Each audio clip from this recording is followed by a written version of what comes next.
bi ayatina sanastadrijuhum min haitsu la ya'lamun. Dan adapun orang-orang yang mendustakan terhadap ayat-ayat kami, sanastadrijuhum, maka kami akan memberikan kepada mereka istidraj min haitsu la ya'lamun, dari segi yang mereka tidak menyadari atau tidak mengetahui. Ini 180, 181, 180. Jamaah yang dirahmati Allah Subhanahu wa taala, dalam ayat-ayat ini 180 Allah menyebutkan bahwa Dia memiliki nama-nama yang indah. Ada satu istilah dalam tasawuf itu yang disebut dengan ma'rifah. Ya, ma'rifatullah. Secara harfiah ma'rifat itu artinya mengenali. Ya. Nanti tahapannya syariat, thariqah, ma'rifat, haqiqah. Jadi tetap harus syariat. Syariat itu adalah fondasinya. Tidak akan mungkin atau mustahil orang bisa sampai pada thariqah, ma'rifah, haqiqah kalau dia tidak menegakkan syariat. Jadi syariat ini nggak boleh dilepas. Mau setinggi apapun makamnya di sisi Allah, dia tetaplah seorang hamba. Siapa yang bisa menyamai apa yang melampaui dari Nabi Muhammad SAW? Nah, tapi beliau seorang hamba. Syariat sama Nabi nggak ditinggal. Nabi tetap sholat, ya kan? Nabi sakit, Nabi tetap sholat. Bahkan Nabi tidak pernah tinggalkan sholat. Ya, Nabi tetap puasa. Jadi syariat tetap dipegang. Jadi kalau dia ngajarin, kalau udah ma'rifah, udah haqiqah, nggak perlu sholat, waduh ini. Ya kan? Udah lebih canggih dari Nabi kan? Nabi harus gitu kan? Nabi tetap syariat dipegang. Syariat. Nah, Allah punya asma al-husna itu agar kita ma'rifah. Apa kaitannya asma, nama-nama yang Allah indah dengan ma'rifah? Karena kalau kita ingin mengenal seseorang, kita belum mengenalnya. Yang katanya apa? Nama. Bayangkan kalau kita naik kereta lalu duduk di samping seseorang, nggak mungkin kan pertanyaan pertama kita misalnya orang itu orang yang kenal ya, nggak mungkin nanya kerja di mana gitu. Kalau kita mau kenal, baru bahasa itu. Kalau kita betul-betul mau mengenali, maka yang pertama kita tanya adalah nama. Ada anak kita cerita dekat sama seseorang, kita tanya namanya siapa? Namanya Michael Abraham. Udah ngeri-ngeri dari itu kok Michael Abraham gitu kan? Iya. Baru namanya apa gitu? Nah itu namanya gitu. Dari nama itu menggambarkan banyak hal. Satu, nama itu menggambarkan sebenarnya apa? Identitas agama. Pasti itu. Ya, kalau namanya Albertus, nah itu udah menduga-duga, gitu kan? Walaupun nanti barangkali ada juga yang muslim, mungkin marah di situ. Tapi kalau namanya siapa? Muhammad Amin, oh pasti Islam. Jadi nama itu menggambarkan identitas agama. Yang kedua, nama itu menggambarkan latar belakang. Latar belakang. Siapa namanya? Namanya Ahmad. Ahmad apa? Ahmad Susanto. Oh, orang Jawa ini. Jadi latar belakang itu tahu. Ya. Di Alifas di Kirana ada pengurus DKM namanya siapa? Namanya Pak Harsono. Harsono orang mana itu? Jawa. Di sebelahnya Harsana orang mana? Nah, kan gitu tahu. Jadi nama itu menggambarkan sesuatu yang tersembunyi di balik itu. Dan nama itu adalah pengharapan. Jadi nama itu penting. Oleh karena itu kalau kita mau ma'rifah kepada Allah, bagaimana caranya?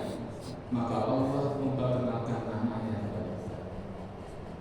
Allah kenalin namanya Allah, Ar-Rahim, Al-Malik, Al-Qudus, As-Salam. Terus supaya kita kenal, oh Allah itu adalah Tuhan yang Maha Pengasih, Maha Penyayang, Maha mengamankan, Al-Hafiz, Maha menjaga.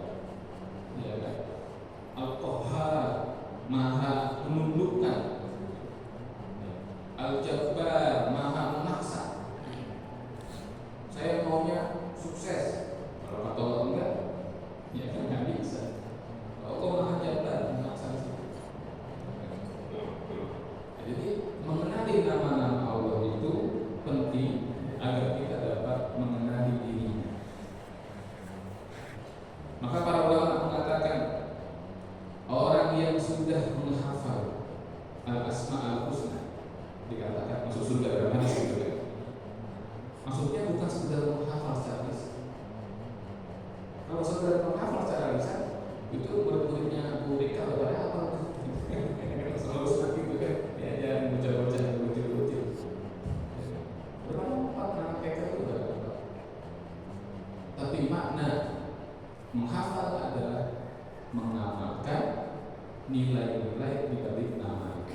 Misal kalau ada nama Ar-Rahman, Ar-Rahim, ini kan dari sifat Rahman, ya kan? Bagaimana cara kita mengenali Allah dengan sifat Ar-Rahman, Ar-Rahim itu? Ya kalau ada susah kita bantu, banyak kasihan sama orang, oh itu Rahman. Ada kita diberikan amanat, kita jaga amanat itu. Manifestasi dari mengikuti sifat al-hafiz, Allah yang Maha Penjaga. Kita menjaga ketertiban, peduli dengan keamanan lingkungan. Ada tetangga kita pulang kampung, ya kan, tiba-tiba mau sholat subuh, ada orang mencurigakan, ngintip, tidak berdoa. Jadi siapa mas? Nah, oh ini ikuti sifat Allah al-Mu'min yang Maha mengamankan. Apalagi Allah bersifat Al-Ghafur, Maha Pengampun. Nah kita nggak mudah untuk menghukum orang. Allah punya nama lagi Al-Afu, Maha Pemaaf. Maka kita memaafkan kesalahan. Jadi begitu terus. Itu baru sampai kepada maafkan. Mengikuti sifat-sifatnya Allah yang terkandung dalam nama-nama Allah. Itu. Ini PR semua hidup. PR kita semua. Nah, di antara faedah nama-nama Allah adalah di antara kata Allah fad'uhu biha. Maka fad'uhu biha terjemahnya dikatakan apa ini? Bermohonlah kepadanya dengan menyebut asmaul husna itu. Kalau terjemahnya ya. Fad'uhu biha dan berdoalah kamu kepada Allah dengan menyebut asmaul husna itu. Jadi satu faedahnya adalah untuk berdoa.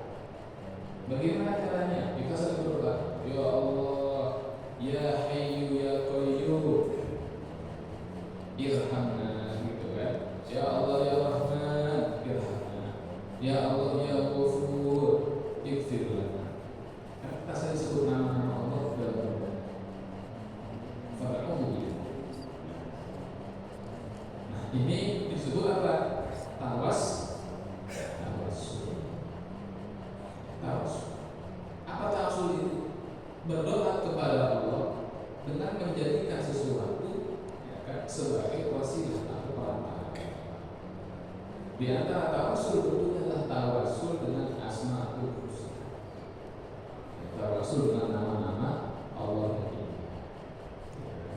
Nah, nanti karena ada pasangan begitu ya, ada yang boleh sendiri berdirinya, ada yang adanya pakai pasangan. Misalnya apa? Ya Muhyi, pasangannya apa? Ya Mumit. Karena Muhyi Maha menghidupkan, Mumit Maha mematikan.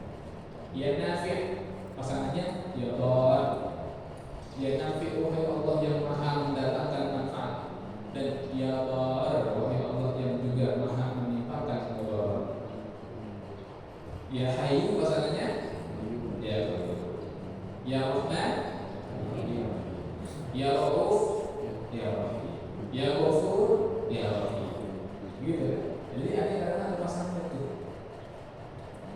Nah, berdoa dengan asmaul husna itu karena memang ada, bahkan diperintahkan di dalam Al-Quran seperti ya kami itu sering menggunakan. Dan para ulama juga mengatakan bahwa kalau di waktu itu ada gitu kan, ya ada itu. Ya Latifah lan nazar utufbina fi ma nazar innaka latiful lan nazar utufbina wal muslimin. Itu ada. Jadi banyak berdoa dengan asmaul husna, tawassul. Ya, jadi tawassul itu ada 4. Tawassul dengan asmaul husna, tawassul dengan amal saleh, tawassul dengan orang yang soleh yang masih hidup, dan tawassul dengan orang soleh yang sudah wafat. Saya itu yang mana selain dari yang mana? Empat-empatnya boleh. Salah satunya juga boleh. Tidak mau juga nggak apa-apa. Ya kan? Saya berdoa langsung kepada Allah. Ya nggak apa-apa, silakan.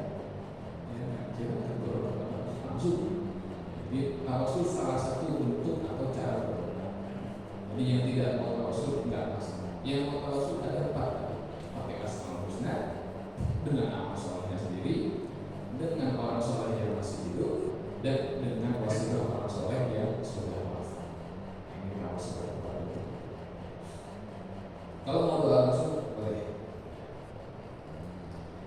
Nah, wa qala ta'ala wa darul ladzina yulhiduna fi asma'i. Dan tinggalkanlah oleh kalian orang-orang yang ilhad ya terhadap asma-Nya Allah. Nah, apa makna ilhad ini? Senawi mengatakan alladzina yamiluna fi sya'ni asma'illahi ta'ala anil haqqi ilal batil.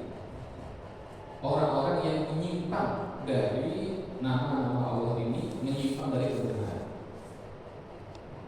Jadi itu orang mulhid namanya. Maksudnya bagaimana?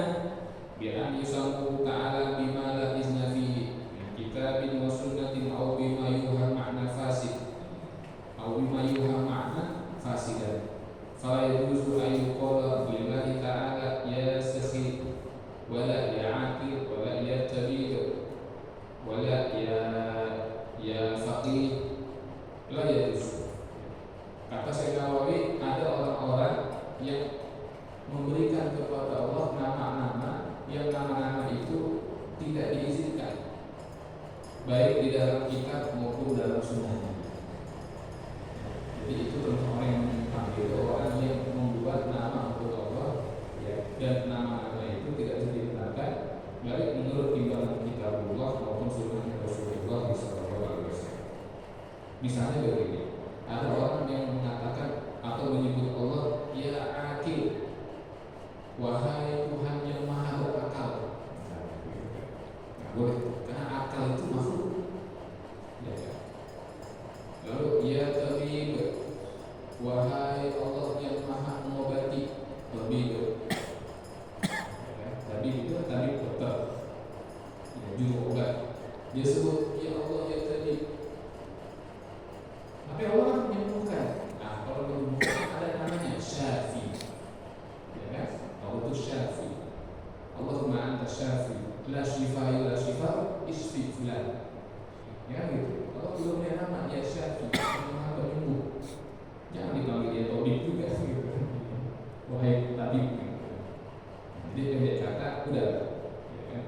Allah sudah memiliki asmaul husna, ya kan? Jangan diberikan nama-nama lagi ya, yang di luar dari yang diberikan dalam Al-Quran maupun dalam Sunnah. Dan termasuk menyimpang adalah orang-orang yang meletakkan nama-nama Allah itu bukan pada tempat yang benar. Ya kan? Nggak boleh ada orang yang mengatakan siapa nama anak kamu? Rahman. Waduh, Rahman itu mestinya Abdul Rahman, gitu ya. Abdul Rahman, ada Abdul hamba Allah yang maha Rahman. Nah, sebaliknya kalau kita punya kawan-kawan yang namanya Abdullah, Abdul Mubin, Abdul Halim, Abdul Malik, Abdul Salam, Abdul Lain, okay? Itu kita memanggilnya dengan lengkap. Namanya siapa? Abdul Rahman, kita panggil Abdul Rahman. Jangan Rahman, sini kan? Namanya siapa? Abdul Malik, kita panggilnya Abdul Malik. Jangan Malik. Karena setiap nama-nama Rahman, Malik, Salam di situ dalam konteks maknanya adalah nama Allah. Kecuali tidak ada abdulnya. Misalnya Malik kalau ada abdulnya, maka Malik itu bisa bermakna raja. Boleh kita panggil Malik. Misalnya ada orang namanya Muhammad Malik, sudah pasti Malik itu bukan nama Allah. Maka kita panggil Pak Malik, boleh. Seperti Imam Malik bin Anas gitu kan, Imam Malik. Tapi kalau Abdul Malik, jangan dipanggil Malik, karena Malik yang itu adalah Allah. Bayangkan jika ada orang namanya Abdullah, kita panggil Allah, gitu kan? Kita punya murid namanya Abdullah, nomor 1 absen. Makanya Abdullah mengalir, kemana sih Allah? Nah, gimana? Kemana sih Malik? Kemana sih Rahman? Kemana sih Rahim? Karena dia Abdullah, kemana sih Allah jadinya?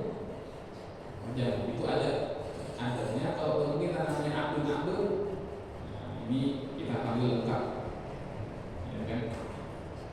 Makanya kadang-kadang orang yang dulu itu namanya bikin nama panggilan. Namanya Abdul Rahman, dipanggil Abdul Rahman kepanjangan, disingkat nama bapaknya Maman. Iya, kan boleh. Dipanggil Maman boleh, Maman boleh, Maman gitu kan. Mana sih Maman gitu kan. Kalau dia Abdul Rahman kepanjangan namanya sudah Maman boleh gitu kan. Bikin singkatan. Nah, pokoknya saya dan mereka yang mulia, dan mereka itu orang-orang yang disebutkan sebelumnya, termasuk yang ilhad, menyimpang dari nama-nama Allah yang indah, itu akan mendapat balasan. Ya, maka mulia karena perbuatan mereka sendiri. Wa mimman khalaqna ummatun ay ta'ifatun katsirah yahduna bil haqqi ay yahduna an-nasa mutabisina bil haqqi dan yadullunahum 'ala istiqamati wa bihi ya'dilun ay bil haqqi yahkumun fil hukum. Dan di antara manusia itu ada orang-orang yang Allah ciptakan, Allah jadikan, ya kan, untuk menjadi insan-insan yang memberikan petunjuk kepada manusia yang lainnya. Ada orang-orang yang Allah berikan hidayah, lalu dia selamat. Ada orang yang Allah berikan hidayah dan Allah bimbing agar dia bisa mampu mengestafetkan hidayah. Nah, makanya ada nabi, ada rasul. Nabi itu tidak diwajibkan untuk menyampaikan, untuk membimbing. Selama sendiri pun tidak ada masalah. Tapi kalau menjadi seorang rasul, maka dia harus menyampaikan kebenaran, harus membimbing orang. Memang ada orang-orang yang Allah jadikan seperti itu, ya kan? Mereka diberikan hidayah, lalu diberikan kemudahan dan pertolongan, dapat meneruskan hidayah itu kepada banyak manusia. Yahdu, mereka memberikan petunjuk kepada orang baik bil haqqi, dengan kebenaran. Dan apa lagi ciri mereka itu? Biasanya mereka itu orang-orang yang adil. Ya, jadi salah satu barometer, Ustaz, saya ikuti si Fulan bagaimana? Orang yang adil. Kalau dia bukan orang yang adil, maka belum boleh untuk kita ikuti. Ya, belum boleh. Dan keadilan itu akan terlihat ketika dihadapkan pada perkara-perkara tertentu yang terkait dengan kepentingannya, keluarganya. Baru terlihat. Kalau lagi ada masalah belum terlihat.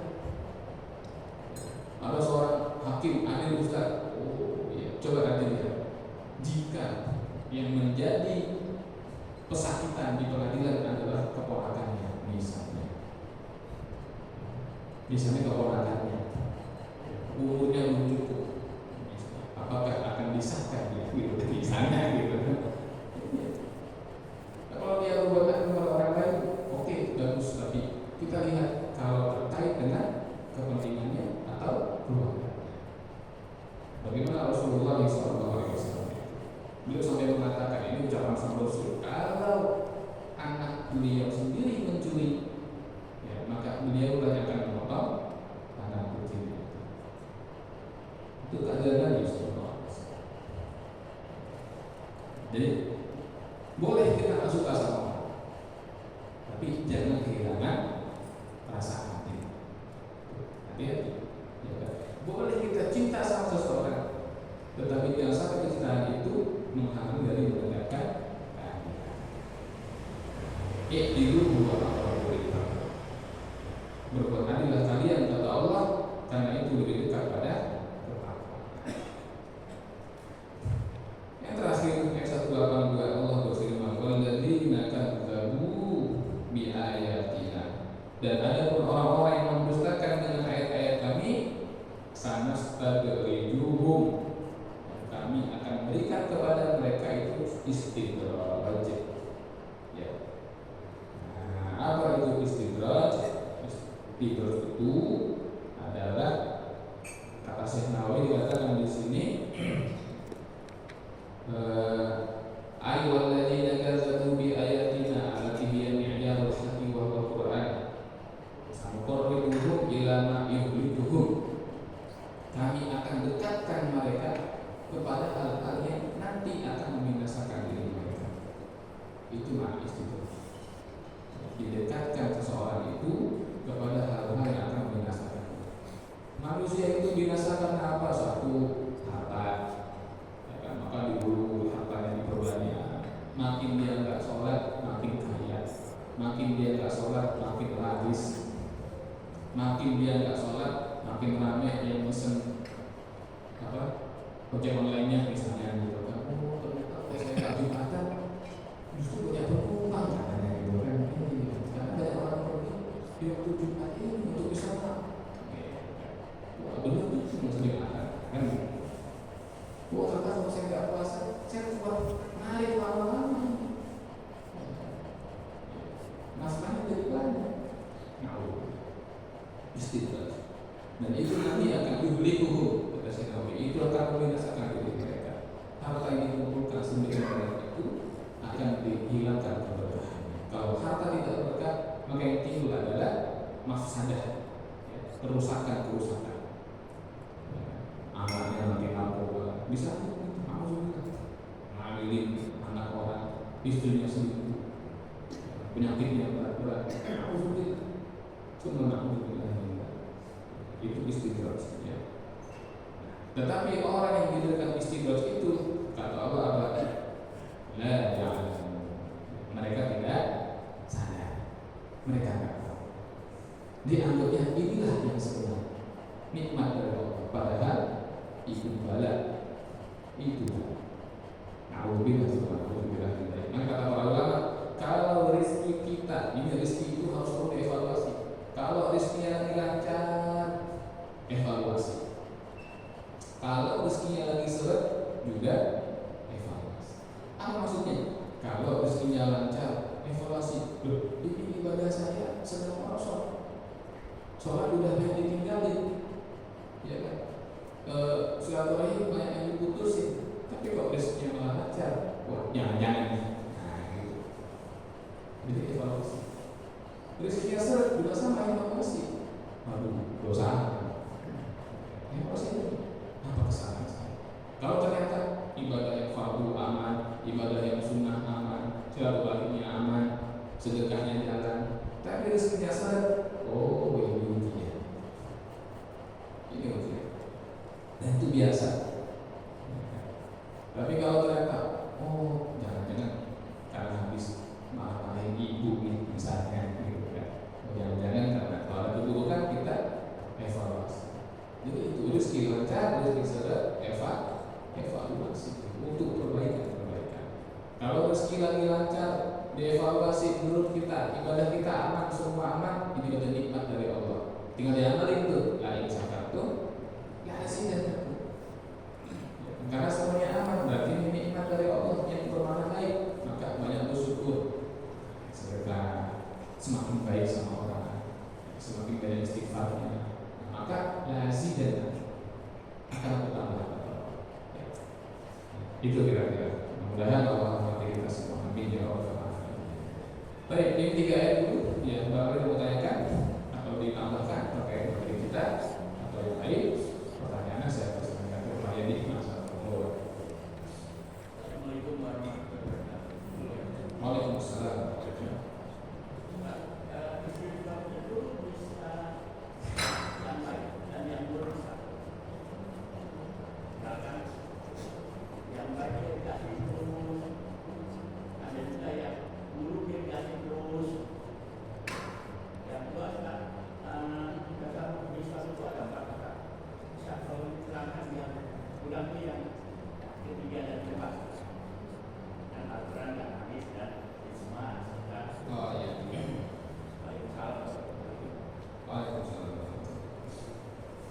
Yang pertama tentang istidrak ya, apakah ada berupa keburukan? Enggak. Jadi kalau diberi kesempitan rezeki, diberikan penyakit, itu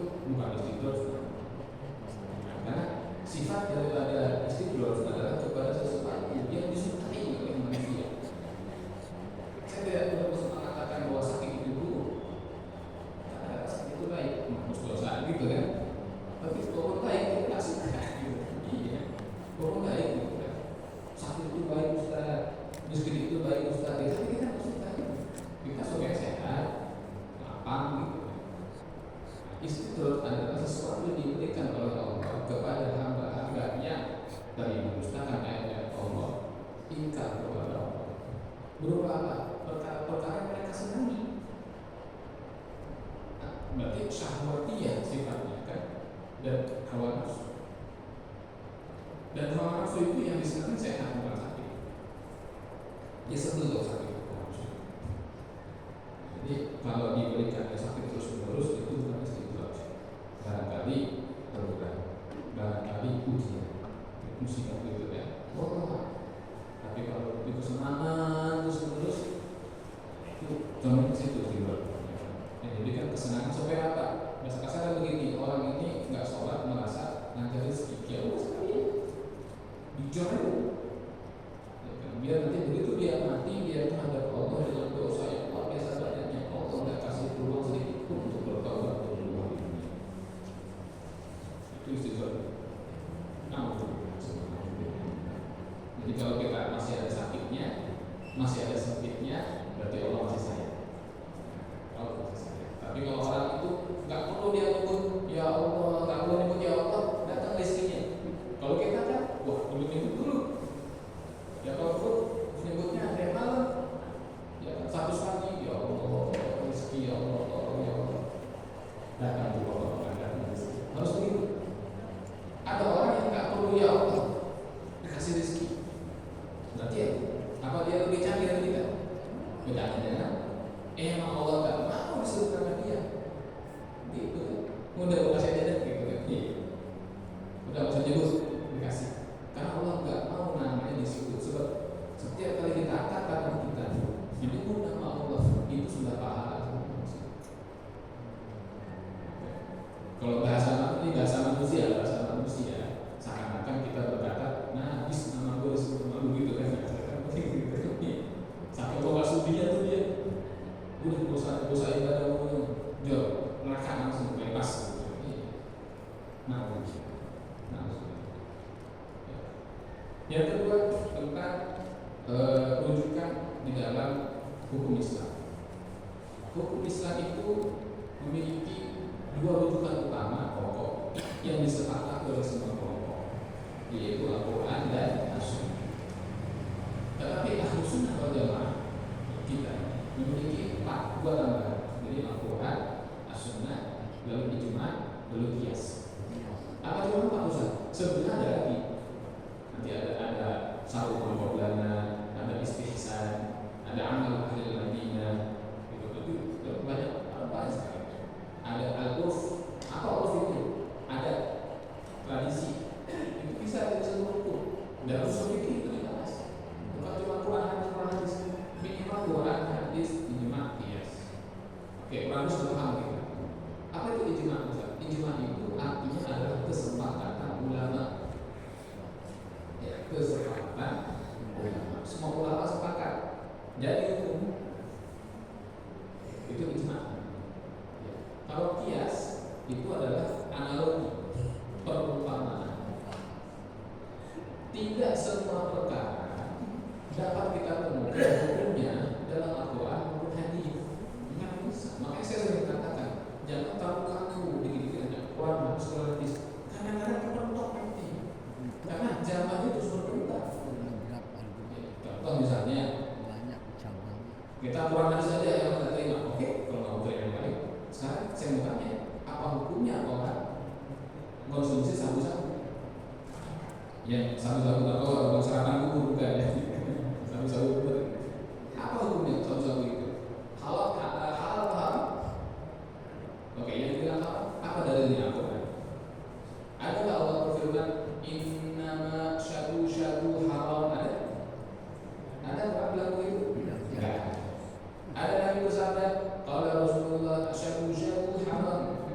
Nah, sampai kiamat 2 hari ya. Nggak ada satu-satu yang ada khamar. Allah haramkan khamar, ada itu. Innamal khamru wal maisiru wal ansabu wal azlam rizqun min amri syaitan fajtanibu la'allakum tuflihun. Sesungguhnya khamar dan lain-lain tadi itu adalah kekejian, najis, kotor,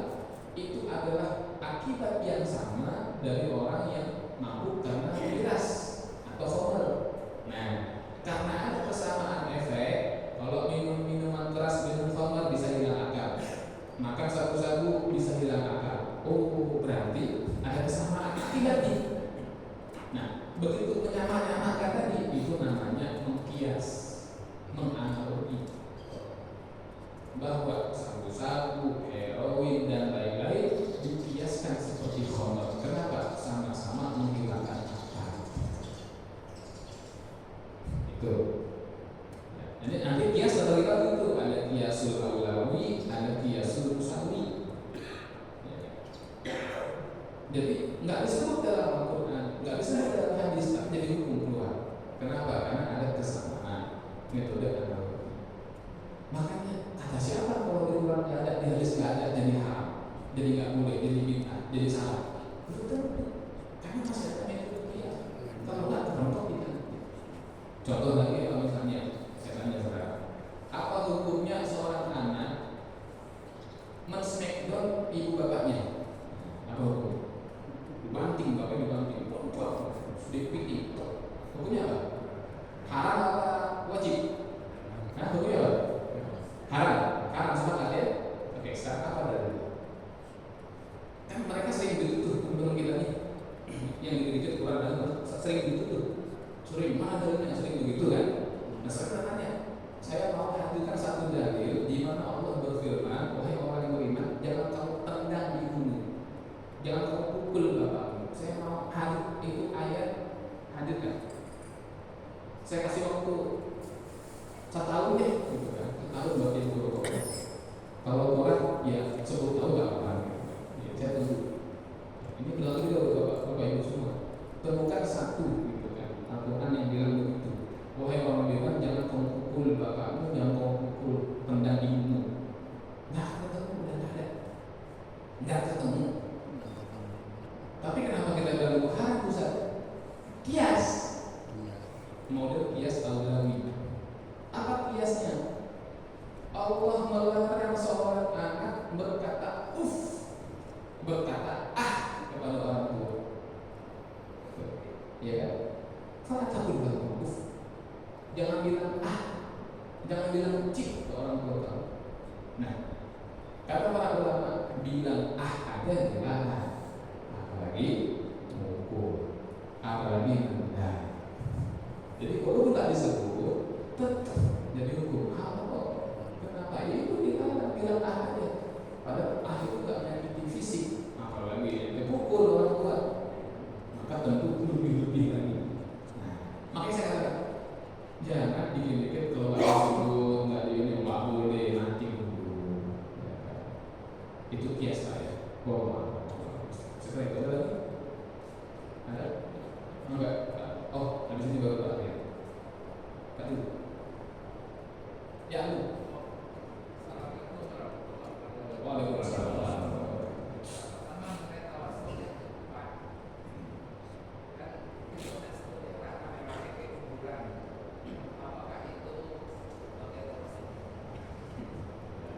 Pertanyaan baik. Oh, yang kedua.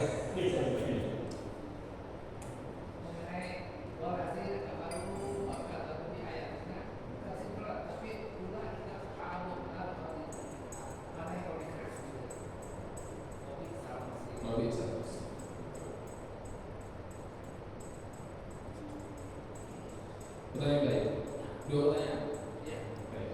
Yang pertama tentang orang, ada kita lihat di masyarakat kita ini ya naik bis, ya ke kuburan para wali soleh, ya lalu mereka di sana berziarah, berdoa, berzikir. Apakah itu bisa digolongkan sebagai tawasul dengan orang soleh yang sudah wafat? Bisa.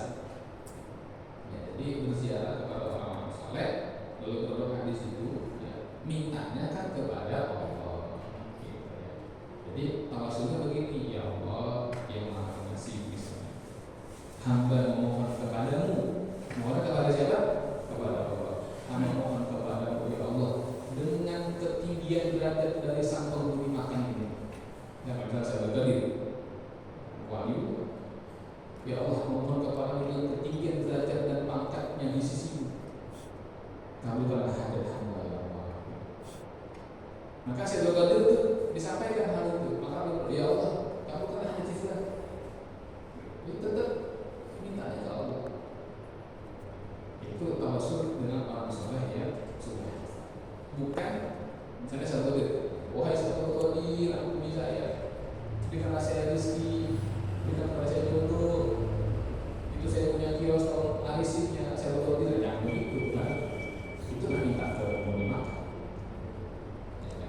kita mintanya kepada Allah, doanya kepada Allah dengan berzikir, ya, berzikir, berdoa di samping makam tersebut, ya, di samping makam tersebut.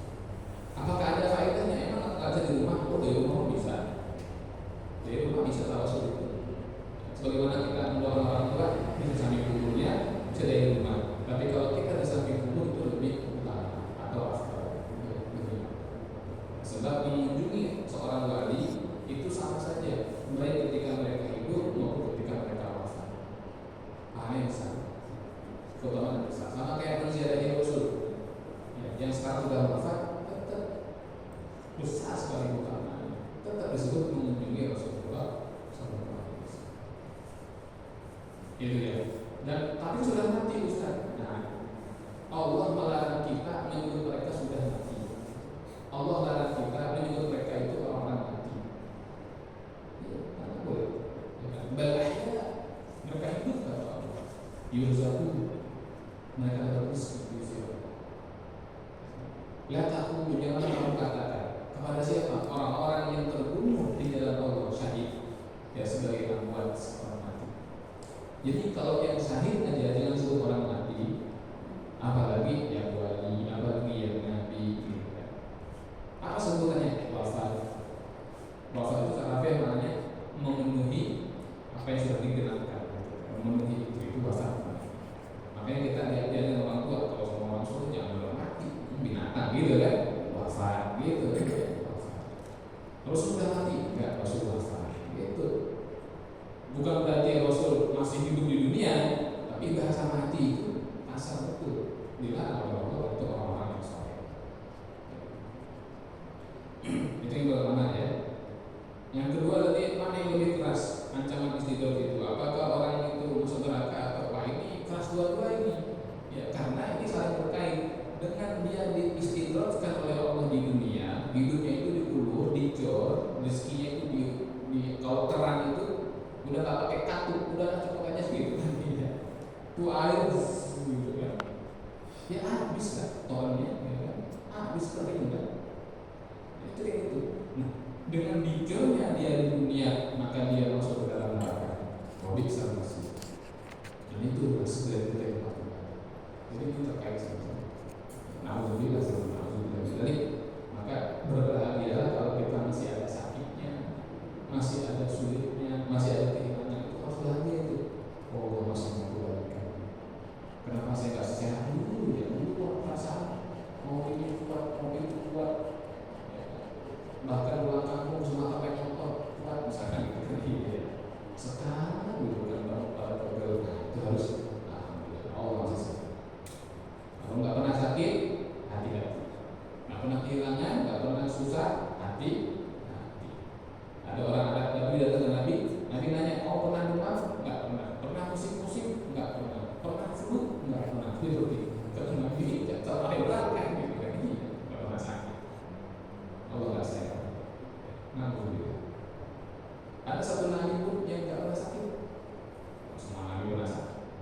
Nabi kita pernah sakit. Ya. Jadi jangan kecewa ketika ada kesulitan karena itu dari daripada Allah kepada kita, dan jangan lalai ketika diberi kemudahan karena barangkali itu ujian dari Allah atau na'udzubillah istighfar kepada Allah. Ya, alhamdulillah. Saya kira itu. Pak Haji kan? Waalaikumsalam. Nanti disebutkan tingkatan-tingkatan syariat,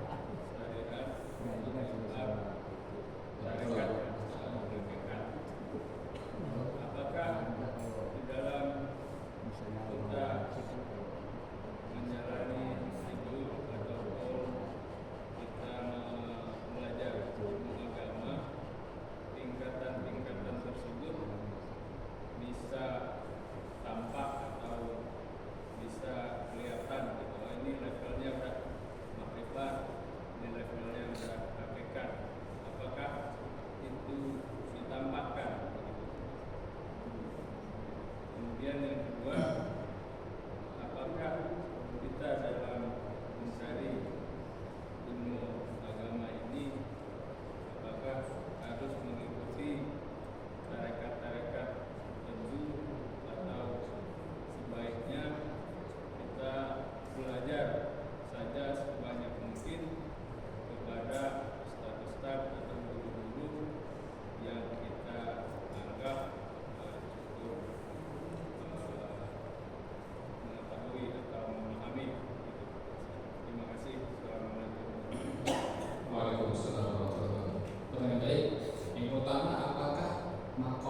atau tingkatan-tingkatan tersebut ya, dapat kita lihat atau ditampakkan dalam kehidupan sehari-hari ini. Sudah ma'rifat, sudah hakikat, sudah apa.